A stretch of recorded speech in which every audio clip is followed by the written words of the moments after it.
2025 June మాసం 7వ తారీఖున యూట్యూబ్లో ఒక వీడియో అప్లోడ్ చేశాను. ఆఫ్ఘనిస్తాన్కి పాకిస్తాన్కి యుద్ధం వస్తుందని. మీరు ఆ వీడియో లింక్ అని కింద డిస్క్రిప్షన్లో ఇవ్వడం జరుగుతుంది. ఇది నిజమా కాదా అనుకుంటే కనుక మీరు ఆ డిస్క్రిప్షన్లో ఆ వీడియో లింక్ ఓపెన్ చేసి చూడండి.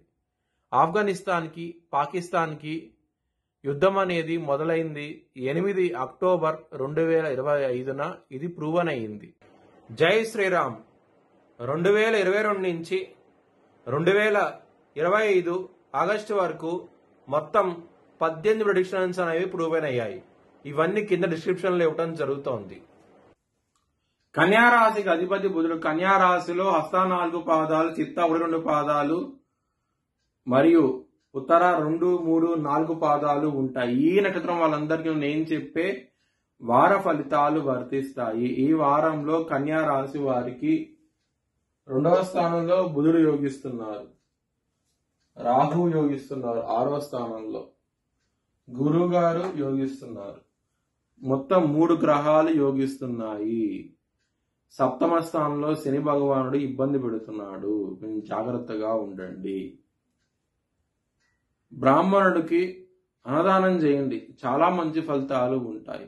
హనుమంతుడి గుడికి వెళ్ళండి. ఈ వారంలో ఇంకా మంచి ఫలితాలు ఉంటాయి.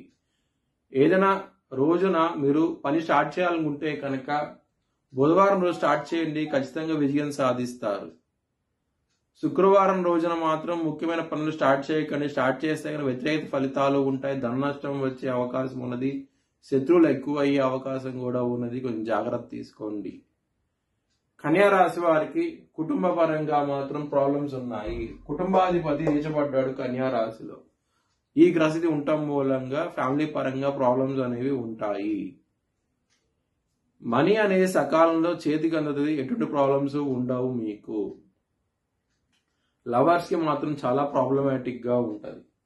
ఇక్కడ 5వ స్థానంలో కుజ దృష్టి ఉన్నది. 4వ దృష్టితో కుజ దృష్టి ఉన్నది.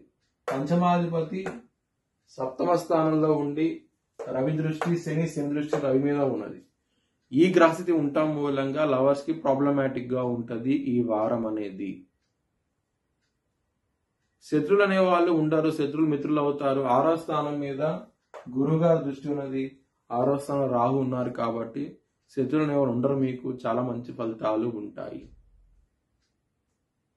హెల్త్ పరంగా మాత్రం ప్రాబ్లమ్స్ అనేవి ఉంటాయి. కొంచెం జాగ్రత్త తీసుకోండి. ఎసిడిటీ సమస్యలు, గ్యాస్ సమస్యలు, కీళ్ళ నొప్పులు ఇలాంటి సమస్యలు వచ్చే అవకాశం ఉన్నది ఈ వారంలో. మ్యారేజ్ పరంగా చాలా ప్రాబ్లమ్స్ ఉంటాయి. 7వ స్థానంలో శని ఉన్నారు, రవి లగ్నంలో ఉన్నారు. రవి, శని, శుక్రుడు ఈ గ్రహాలు స్థితి ఇలా ఉండటం మూలంగా లగ్నంలో శుక్రుడు నిలబడ్డాడు. శుక్రుడు 7వ దృష్టితో 7వ స్థానం చూస్తాడు అనమాట. సో ఈ గ్రహస్థితి ఉండటం మూలంగా మ్యారేజ్ పరంగా ప్రాబ్లమ్స్ గా ఉంటది. కొంచెం జాగ్రత్త తీసుకోండి. బిజినెస్ పరంగా ఎక్సలెంట్ డెవలప్మెంట్స్ ఉంటాయి. 2వ స్థానంలో బుధుడు ఉన్నాడు. బుధుడు ఇంటెలిజెన్స్ కారకుడు, తెలివితేటలకు కారకుడు. బిజినెస్ చేయాలంటే బుధుడు కనుక మంచి స్థితిలో ఉంటే కనుక మీ జన్మ జాతకంలో ఖచ్చితంగా బిజినెస్ లో మంచి రాబడి ఉంటది మాకు. కెరియర్ పరంగా చాలా బాగుంటది ఈ వారం అనేది. 10వ స్థానంలో గురువు గారు ఉన్నారు. 10వ అధిపతి అయిన బుధుడు 2వ స్థానంలో ఉన్నారు. ఈ గ్రహస్థితి ఉండటం మూలంగా మీకు కెరియర్ పరంగా మంచిగా ఉంటది. ప్రాబ్లమ్స్ అనేవి ఉండవు. చాలా ఆనందంగా ఉంటారు కెరియర్ పరంగా అవుతాయి కనుక. మీ భవిష్యత్ వివరాల కోసమై హెచ్ఎల్ఎన్ జ్యోతిష్యాలను సంప్రదించండి. Please like, share and subscribe my channel.